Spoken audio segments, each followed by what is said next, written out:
Welcome back to You Don't Know Anything About Women, where I'm giving you the dating advice the internet doesn't want you to hear. Let's get right into our first post. I suck at flirting. I'm a 23-year-old guy and I've been in the game for a bit. Every time I recently started using dating apps, I feel something's off. They all go great, and many times I get the message of how they had an amazing time, but I give off friendly vibes. The culprit? Me not flirting. I also met someone organically a few weeks ago. We hit it off instantly and went on a 10 fucking hours long date. Her complaint later, I didn't make a move or even kiss her, and that pissed her off. This is a bit of an oversimplification. She was my boss's cousin and only in the city for a week. I didn't want to shit where I eat. The point is, I'm hurting my chances by not flirting. I've seen countless posts on how to flirt, but my biggest blocker is that I am too respectful. While surrounded by stories of guys being an asshole, I'm always extra cautious not to be too forward. So my question is, how do I get over this? Because every single time the woman makes the first move, I take care of the next 10 because I know it's a green light. And then this guy makes an edit to his post. Based on the replies, I feel like people, or me, might be confusing flirting with making a move. I'm good at compliments and making them laugh and little jokes and teases, just not at moves, as in breaking the touch barrier or initiating a kiss, etc.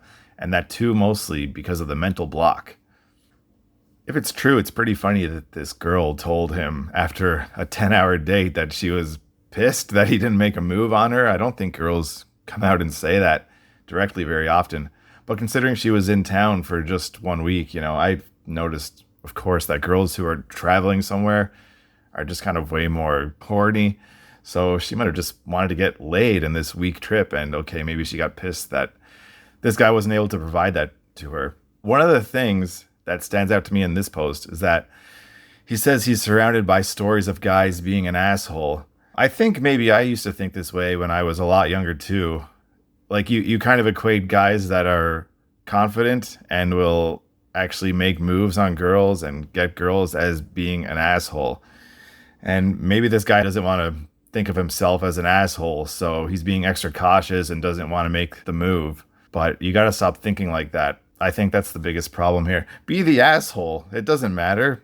I say it all the time. As long as you act decent, you don't do anything that you wouldn't want your friends to know about, like you're fine. You have nothing to lose. If you make a move on a girl and she doesn't like it, then whatever. It's human nature to make a move. It's not wrong to make a move. You're probably a bit scared of rejection. And of course, it's easy. He says if the girl makes the first move, then he can take it from there because he knows it's a green light. Of course, that's the ideal scenario, but it can't always be like that. Most of the time, you're going to have to make the first move as the guy. Yeah, it's the fear of rejection, I guess, is what keeps people from making the first move. Because if you go to kiss a girl and you know 100% that she's going to reciprocate that kiss, you wouldn't have any qualms about doing it. It would be just easy. Then it's the same as going up and talking to a girl that you think is cute. Like everybody would be doing that if girls just say, okay, great, here's my number. Let's go hang out or let's go bang right now.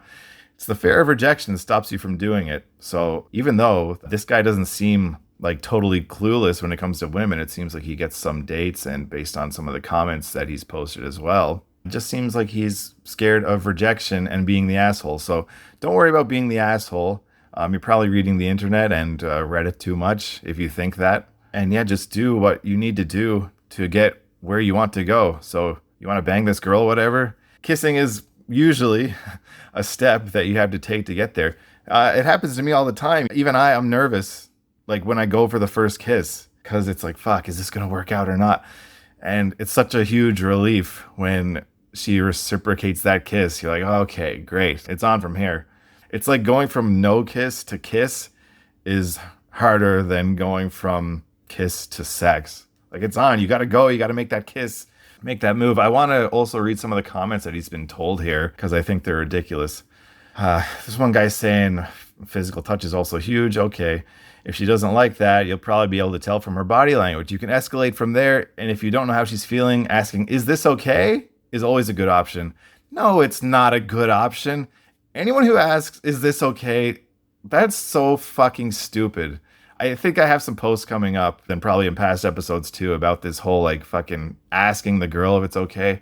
It's so stupid. It's not necessary. So just don't pay attention to that comment. Also, another comment from a 38-year-old woman saying, I really dislike when a man makes a move on the first date. It's a turnoff to me. Just be you. Kudos to you for being respectful. I think I've said it a million times. Girls on Reddit don't know shit about dating. This girl is 38 years old and probably single and trying to give a guy advice. Probably wants a family, but she's 38 and single because she thinks like this. So, guys, never take dating advice from women, please. It's terrible. Okay, let's go on to the next post. Putting in the effort, getting nowhere. What am I missing? I'm a guy in my mid 30s and I feel completely defeated by modern dating. I just don't get it anymore. On dating apps, I put effort into thoughtful, witty, even intellectually engaging questions, yet I get hit with one word replies. And I can't help but wonder, why even match with me if you're not going to engage? Why be on a dating app if you're putting in zero effort? But instead of asking, I just unmatch and move on. Then there are the sudden disappearances. We're having a great conversation, I make you laugh, we build a bit of rapport, even an emotional connection, and then nothing, just silence. No goodbye, no explanation, not even an unmatch. It's like dating apps have made ghosting the norm, and it makes me feel used. Now, I doubt myself. I've even used my profile and conversations on Reddit for feedback, and people were supportive, so what am I doing wrong? I keep hearing that women are frustrated with men not being serious or ready for a relationship, but here I am, serious, ready, and emotionally available. I've worked on myself physically, mentally, and emotionally with therapy and self-reflection, even on my style, grooming, skincare. I've put in the work to be the best version of myself, and still nothing clicks. Honestly, I'm exhausted. I feel like giving up on dating altogether. For those who have been through this, what helped you get through it? And if you found something that finally worked, what was the turning point? Well, I would say that your experience on dating apps is not abnormal for most guys. So in that sense, it's not really even something that you should be worrying about. You're putting in thought and trying to send good messages and you just get one word replies. That's pretty average and it sucks. But in these questions of like, why match with me if you're not going to engage? Why be on a dating app if you're putting in zero effort? I don't think anybody knows the answers to these questions. I mean, I guess you can say it's just because they want some attention or they think they want to meet somebody, but they don't really. And I get caught up in thinking about stuff like this too. I don't really use dating apps, but like cold approach and stuff. I go up and talk to a girl and, we have a good conversation and I take her phone number and we talk about going out and then, she just doesn't reply or never makes time to come out. It's like, I don't know. Why'd you even give me your number? What was the point of that? But you still have to put in the effort and you have to believe that there's a chance that this next one will be the one that actually has a conversation with you and comes out and meets you. There's a guy I know on YouTube who has a video where he goes up to like 100 girls and asks them if they want to have sex right now. And I think about that video sometimes because sometimes I don't want to put in any effort with conversations. I just want to go up to girls and be like, hey, do you want to have sex or not? Because I don't want to have a superficial conversation if you're just not going to come out with me and blah, blah, blah. And I think that relates to this because you might feel the same way too. Like, why am I even putting in this effort? Like, I just want to, ask girls if they want to, well, he seems more serious than me. He wants to actually long-term date instead of just sex, but kind of the same thing. Hey, do you want to go out on a date with me or not? But unfortunately, you probably do have to put in a little bit of effort up front and keep trying to engage in conversations, even if most of them go nowhere. When you have a good conversation and they ghost you or whatever, it's probably just they met another guy or they're like, you know what, this is kind of boring. Or you think it's an emotional connection or it's a good conversation, but to them, they're probably having the same conversation with 10 guys on there. It's also really hard to make an emotional connection over an app. I don't really think that that's what apps should be used for. You should kind of just some basic stuff and try to invite them out fairly quickly, at least probably quicker than what you're doing. I mean, I'm not really an app expert, but I wouldn't want to be texting with somebody for like a week, really, just like a day or two and try to set up the meeting. And that will kind of tell you right away. If you try to set up a meeting and they just ghost you at that point, well, okay, it was never going to happen anyway. Fuck it.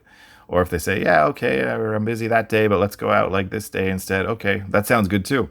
Another thing he mentioned, I don't really talk about posts from girls in this podcast, but I saw a girl a while back saying that like she was in therapy and saying like she was presenting it like that's a good thing. Like, I'm here, I'm ready, and I'm in therapy. It's great. This is not a plus to me. This guy, he says he's worked on himself mentally and physically with therapy and self-reflection. Self-reflection, okay, is good, but therapy, like if a girl told me she was in therapy, I'd be like, I gotta get the fuck away from this girl. She's fucking crazy. That's just something to be careful about. Just because you're in therapy Don't believe that that's a good thing. I mean, I guess there are some cases where therapy is needed, but I think it's just way overprescribed in this day and age. Therapy, it's not really something that's good. And he asks, for those who have been through this, what helped you get through it? I've been through this in certain periods, of course. It's just ups and downs. Sometimes it feels like nothing works for me. Sometimes just, I talk to a few girls and they're all replying to me and I'm setting up dates with all of them. I think it can help to do something different, especially if you're getting bored with just all these app conversations. I always recommend just talking to girls in person, which some people say is easier said than done, but not really. It depends where you live. If you have, if you're in a pretty big sized city, you should be able to. I've spent time in small cities, like 100,000 people, and every city that size has a mall with some girls walking around. And when I was in a city of that size, I would just go to the mall and get one single phone number and then go home. And it's something. At least you get to have a face-to-face interaction and you can kind of judge the girl more and she can judge you. And of course, that might not turn into anything either, but I kind of find that more entertaining than just being on apps endlessly and having the same conversation over and over. Now, if you do a ton of cold approaches, yeah, that can turn into the same conversation over and over as well. But still, my favorite time of cold approach is like when it was new to me. And so it would probably be new to this guy. So I would recommend doing that just to get out of the monotony of swipe, match, talk, ghost, swipe, match, talk, ghost. Let's do something else. And I forget what the exact stats are, but something like, the top 5% of guys get the top like 80% of girls on all the apps. So it's working against you. And there's also a good chance that the girl you were talking to is now talking to one of those top like 5% guys. So, which I'm definitely not either. So I understand the struggle. Just, I can't play that app game really. No, there's a lot of optimizing profiles and pictures and shit you can do, but I could just never really be bothered with it that much. All right, time for post number 3. Girl I'm dating makes really good food. I don't know how to ask for more. I'm 30 years old and I've been seeing this girl who's 25 for a few months. She sometimes gives me extra food that she made and says it's too much, so she needs help getting rid of it. But let me just say, it's the best food I've ever had. Her friends also always talk about how good her food is, so I know I'm not biased. She hasn't had extra food to hand out in a while. I really want to ask her for more food, but I can't figure out a way to ask without sounding like a misogynist who believes women belong in the kitchen. She has opened up to me before and expressed her frustration with cooking because it always felt like a chore for her when she had to cook for her younger siblings every day till she graduated from high school. She's had a hard life and grew up in a foster home, so I don't want to overstep and remind her of trauma. How does one ask, or should I just forget about it? This, man, I guess this is where we're at this day and age. This guy wants his girlfriend to make food for him, and he's worried about being a misogynist. Are you a misogynist or not? Because I'm not, and I wouldn't care if somebody called me one. If I want food from my girlfriend, I'm going to ask her. Why do I care what anybody thinks? A misogynist, like, okay. It's like if somebody tells you something that's just not true, why have any kind of reaction at all? Like if I said that you eat your own shit, you'd be like, well, I know that's not true, so I don't even have anything to say about that. But if someone calls you a misogynist, you're like, oh, what? Oh my God, no, I'm not. Well, maybe you believe that you are somewhat. But if all you want is your girlfriend to make food for you, especially since she's doing it already, because, believe it or not, I'm not really that much into getting girls to do things that they don't want to do in that sense. That's kind of just a turnoff for me. So I need to be with girls who like to cook or like to clean up my apartment, or they don't necessarily need to like doing it, but they need to volunteer to do it and not complain about it and not have any problems with doing it. So he says he can't figure out a way to ask without sounding like a misogynist who believes women belong in the kitchen. Oh my God. Do you believe women belong in the kitchen? Oh my God. No, just go ahead and ask her. It's really, really sad that she would probably enjoy cooking for you and you love her food, but you think that just by requesting her to do that for you, you are someone who believes women belong in the kitchen. I mean, get real. If she asks you to mow her lawn for her, does that mean that she just believes guys should be doing physical labor for her and she doesn't care about anything else? No, it's something that you can do that you're probably better at than her. I will acknowledge this thing that she's expressed frustration with cooking because it always felt like a chore for her when she had to cook for her siblings every day. I think it's different here. If she likes you, she'll want to do it for you. And of course, I'm sure she loves her siblings too, but it was definitely a chore back in those days. Yes, I can agree with that. But you're her boyfriend. She loves you, probably. She probably wants to make you happy, make some food for you. So just go ahead and ask her some ways you could make it easier. If it was me, and I do ask girls of this, I'll tell them, let's go to the grocery store together and point out to me what we need to buy, and I'll buy it all and you can cook for me. Or, hey, let's hang out this weekend. Can you come over and cook something for me? You're thinking too hard about this, man. Are you a misogynist or not? So if you're not, you shouldn't have any problem asking her. All right, let's move on to the next one. I'm 23, she is 50. I matched with an older woman. She messaged me first saying I'm too young and that she's sorry. Minutes later, we found ourselves in a deep conversation with a lot of smileys and similar interests. I couldn't let go of her. She couldn't let go of me. Younger girls would just ghost me or wouldn't even bother texting, but not her. Honestly, I always felt more attracted to older women. They don't play games, know what they want, and I love their maturity. I once dated an older woman, and it remains the most meaningful connection I've ever felt. Of course, it wasn't without some disapproval of such relationship from my family and public eyes. You can change your thoughts up there, but down there, you can't change what is coming from your heart. I like this woman a lot. What do you think? Should I go for it? I found it interesting that this guy is referring to his heart as down there. But anyway, there's actually a smart comment in here that talks about how the majority of comments are here saying, you're an adult, go for it if you want. But if the sexes were reversed, most of the comments would be calling the older party a creep, weirdo, immature, unhinged, etc. Which is true. Of course, that's not the case for me. If you were a 50-year-old man dating a 23-year-old woman, I'd say good for you. So in this case, 23-year-old man, 50-year-old woman, I mean, I think it's fucked up. I guess I'm opposite of most of the Redditors, because if the man was older, I'd be okay with it. If the woman is more than double your age, I'm thinking, what the fuck are you doing?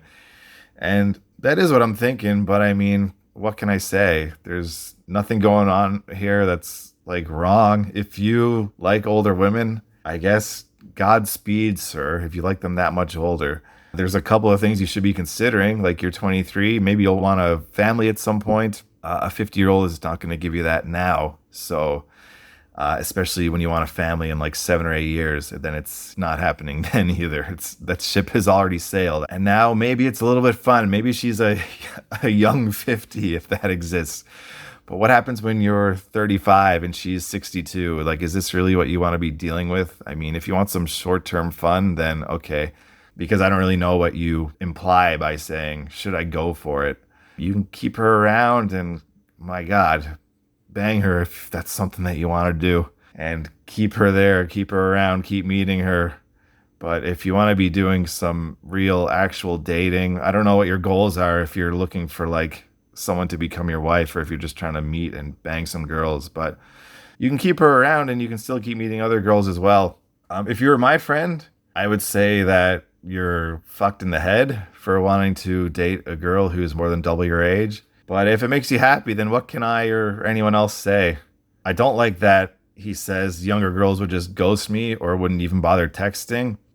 Now he also says that he's been attracted to older women. But, well, okay, if that's the case, okay, but you're still talking to younger girls, so you have interest in younger girls. And I think probably if you were getting younger girls, you wouldn't be into older women. It's kind of the same with like ugly and hot girls. It's like, well, I don't want to date hot girls because they take effort and they ghost me. So I'm just going to go bang these ugly girls instead.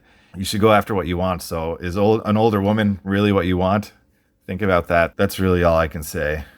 Let's get into the next post. Liked my coworker's Tinder profile. I'm a 28-year-old guy and I liked my coworker's Tinder profile who's 24 a while back. Don't know what possessed me to do it, but I couldn't reverse it. I don't know her all that well. We work in departments, and I only see her a handful of times, but when I do see her, I get the sneaking suspicion that she knows I liked her profile. I really don't want things to be awkward between us, as she is pretty close to some of my other coworkers. Not really sure what to do moving forward. Should I mention it to her, or just pretend nothing happened? Alright, if your question is just, should I mention it to her? No. Who cares? What would that conversation even look like? You go up to her and say, hey, did you see that I liked you on Tinder? And her answer is going to be, no, what are you talking about? Or, yeah. And then the undertones would be that she didn't like you enough to match with you. If memory serves correct, on Tinder, you can only see who likes you if you pay for the premium or gold or whatever it is. I mean, the amount of guys that do that compared to girls is just incomprehensible. Like, I don't think many girls pay for Tinder at all. So she probably didn't see. And even if she did, who cares? I mean, what are you going to do? And in the future, if you see a coworker on Tinder and you think she's cute, swipe right, my man. Who cares? But I do think you're being overly paranoid. I really, really doubt that she knows that you swiped on her. But if that ever comes up, or maybe she tells a coworker, "Hey, that guy liked me on Tinder," who cares? Just own it. Be like, "Yeah, I did. She's cute, and I wanted to bang her, so that's why I'm on Tinder, and that's why I liked her." Really, the worst thing is that you know that she doesn't like you. I've definitely had that happen years and years ago when I was on apps. Like, I see a girl I go to college with, and I'm like, "Oh, damn, this girl is really cute," but like I've never made a move on her. This was, my current Roy Calvin you're listening to would have made a move, but this was quite a long time ago. Didn't have the balls that I do these days.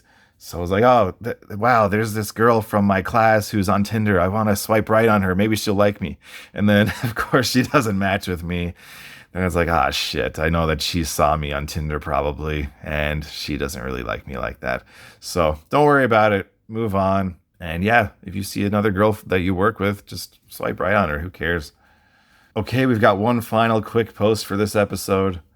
Is it normal to get an erection when holding hands with a girl? Is it a problem when girls notice? I was on a third date with a girl today and it was amazing.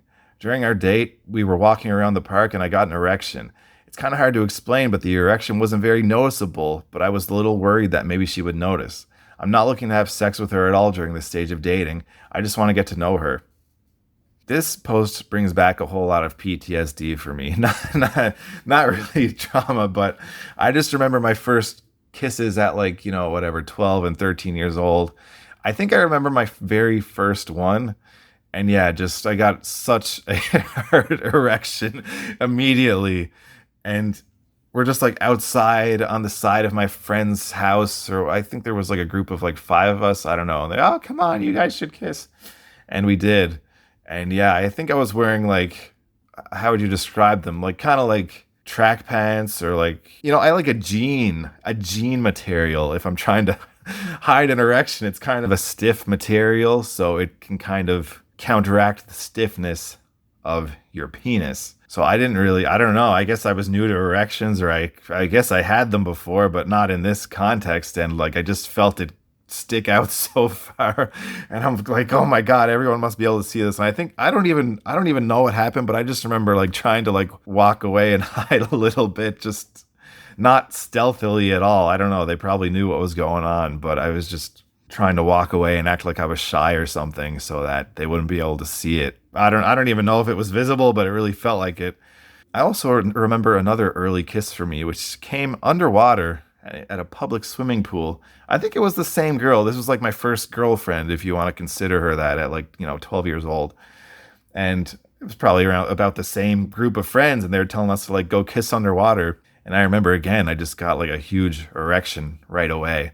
And that was embarrassing, but I knew like I was underwater, so it wasn't as big of an issue. I knew that it would be hidden, that you can't really see things underwater like that. All this to say that this is kind of like young kid shit to get an erection just from one simple peck. And this guy is saying that he's getting an erection just from holding hands with a girl. I'm not saying that I'm above that right now. It's more that I just wouldn't really hold hands with a girl in a park. I would wait until we're like back at home to do anything for the most part. So this guy sounds probably fairly young and inexperienced, which is fine. We're all there at some point. And it's okay to be worried that maybe she would notice. I would say that she probably would not notice unless you're really like spreading your legs far apart to start walking. It's probably no big deal. But even if she notices, like, I guess when I was younger, I would think that that's like a really embarrassing thing if like the girl I'm with sees that. But if that were me now, I'd be like, I don't know, whatever. This is like, if anything, it's a good thing. At least she knows I'm like interested in her, and she knows like what my mind is on. And if we're holding hands, this is one of the steps to us having sex. So whatever, let her know that I'm walking around the park with an erection right now. It's no big deal to me. But here's my big problem with this post. He says, "I'm not looking to have sex with her at all during this stage of dating. I just want to get to know her." Wrong. I don't even believe you. Maybe some guys say this and try to psych themselves into thinking that. It's kind of that like that post from earlier I was talking about where that guy was worried about being seen as an asshole. Not looking to have sex with her. It's the third date. How are you not looking to have sex with her? Why are you out with this girl? You're a man. You seem like you're heterosexual. You like women. What do you mean you're not looking to have sex with her during this stage of dating? But this guy has several issues. He is a Christian, which is fine, and also, I guess that's why he can say that he's not interested in having sex at this point. I still don't believe it, but okay. Maybe it's that you do want to, but you're just forcing yourself not to. Okay, that I can understand. That's a better way of wording it to me. You're forcing yourself to suppress your sexual feelings. Okay, that I understand. It's not a big deal that you get an erection. It's human. It's normal. Don't worry about it. Continue your hand holding in your park. If she sees it, whatever. This guy seems very young. This is something that the more that you do it, you will become immune and you won't always get a hard on when you hold hands. If that's something that you keep on doing, you'll just get used to it and you won't have to worry about it, but you shouldn't worry about it anyway. Okay, that's it for this episode of You Don't Know Anything About Women. I'm Roy Calvin. Check out the link in the show notes if you want to get in touch or support the show. See you next time.